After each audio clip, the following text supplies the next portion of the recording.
In this section, I'll discuss Amazon Aurora's security.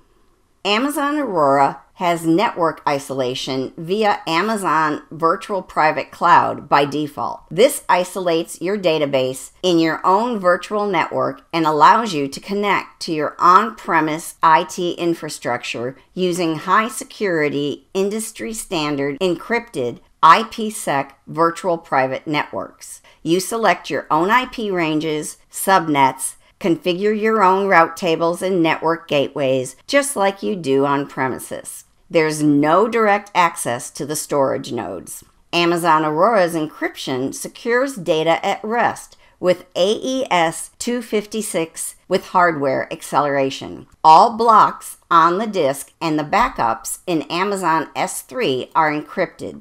Key management is via AWS Key Management Service. It supports SSL to secure data in transit, and it supports industry-standard security and data protection certifications. You can and should leverage AWS security groups. Security groups act as a virtual firewall for your instance, controlling both inbound and outbound traffic, even though the image only shows traffic one way. You can and should also leverage AWS's Network Access Control Lists, or NACLs, in each subnet, as you see here in the image. Your VPC already comes with a modifiable default NACL, but by default it allows all inbound and outbound traffic, so you should modify it. A NACL contains a numbered list of rules that are evaluated in order, starting with the lowest numbered rule, to determine whether traffic is allowed in or out of any subnet associated with the NACL. The highest number you can use for a rule is 32,766. How's that for trivia?